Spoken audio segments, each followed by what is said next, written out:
Factor ہے حنیف قمر صاحب نے ہمیں جوائن کیا سینئر تجزیہ کار ہیں. سر خوش آمدید کہتے ہیں آپ کو. سر کیسے دیکھتے ہیں آپ ڈونلڈ ٹرمپ کی یہ دوسری مرتبہ جیت اور کملا ہیرس کی اس شکست کو؟ سر کتنا بڑا بریک تھرو آیا ڈونلڈ ٹرمپ کے دوبارہ صدر منتخب ہونے کے بعد؟ بہت شکریہ نصرت مرزا صاحب نے جو پوائنٹ اٹھائے ہیں خاص طور پر ڈونلڈ ٹرمپ کی جیت کے حوالے سے اور کملا ہیرس کی شکست کے حوالے سے ان سے بڑی حد تک اتفاق کیا جا سکتا ہے، کیونکہ ایک دو چیزیں ہوتی ہیں جو پردہ سکرین پہ سامنے ہوتی ہیں اور عام آدمی اس کو دیکھ رہا ہوتا ہے، اور جو اصل سیاست ہے وہ پردہ سکرین کے پیچھے ہو رہی ہوتی ہے. اور نصرت مرزا صاحب نے بڑی تفصیل کے ساتھ اس سیاست کا ذکر کیا جو امریکہ میں پس پردہ ہو رہی تھی، اور اس کی ایک لمبی ہسٹری ہے، یہ کوئی آج کی بات نہیں ہے. جس طرح امریکہ کی جو کنزرویٹو سوسائٹی ہے، ہم تو اس کو بڑا لبرل اور پروگریسو سوسائٹی سمجھتے ہیں، لیکن وہ جو لبرل اور پروگریسو چہرہ ہے وہ صرف آپ کو بڑے بڑے شہروں میں اور بڑی بڑی سٹیٹس میں نظر آئے گا. جو وہاں کے رورل ایریاز ہیں، جو دوسرے جو چھوٹے شہر ہیں، وہاں پہ آپ کو فل قدامت پرستی نظر آئے گی. اور اسی قدامت پرستی کا ایک بڑا مظہر ہے کہ اتنی بڑی لمبی جمہوری تاریخ میں بھی آج بھی جمہوری طور پر وہ سوسائٹی اتنی میچور نہیں ہوئی کہ عورت کو برابری کے حق دے سکے. اور یہ ہے اصل وہ کنزرویٹو سوسائٹی جو وہاں کا ووٹ بینک ہے، اور جس ووٹ بینک نے ایک بڑا کردار ادا کیا کملا ہیرس کو نامنتخب کرنے میں.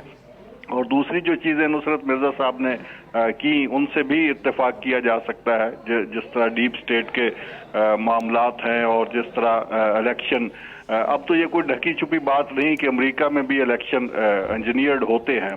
اور یہی جو صدر اب منتخب ہوئے ہیں ٹرمپ صاحب، یہ خود کہتے ہیں، ایک دفعہ پہلے صدر جب رہے اور اس کے بعد جب ہارے تو انہوں نے خود کہا کہ الیکشن انجینئرڈ تھے. تو ایک امریکی صدر اگر اس بات کی گواہی دیتا ہے کہ امریکہ میں الیکشن انجینئرڈ ہوتے ہیں تو پھر اس سے بڑی گواہی اور کیا ہو سکتی ہے. اب آتے ہیں دوسرے فیکٹرز پر جو سکرین پہ ہمیں نظر آئے، جو عام آدمی نے دیکھے، جو میڈیا کے ذریعے عام آدمی تک پہنچے. ان میں جو سب سے بڑا فیکٹر جو بنا میرے خیال میں ڈونلڈ ٹرمپ کی جیت کا، وہ ہے ڈیجیٹل میڈیا کا میسو استعمال. اور اس میں آپ نے دیکھا کہ ایلن مسک جیسی شخصیات جو ہیں وہ ڈونلڈ ٹرمپ کے ساتھ شانہ بشانہ کھڑی ہو گئی. نہ صرف کھڑی ہوئی بلکہ انہوں نے تو اس طرح کمپین کی کہ خود ڈونلڈ ٹرمپ اس طرح کمپین نہ کر پاتے جس طرح ایلن مسک نے کمپین کی. اور اس میں بڑا پیسہ بھی استعمال ہوا اور ڈیجیٹل میڈیا کے ذریعے موبلائزیشن کی، اور نوجوانوں کو ایک طرح سے اتنا موبلائز کیا گیا اور اس لیول پہ ان کو ایک پاپولرزم دکھایا گیا کہ واقعی وہ ایک بڑا ووٹ بینک ان کی طرف ٹلٹ ہوتا ہوا نظر آیا ڈونلڈ ٹرمپ کی طرف.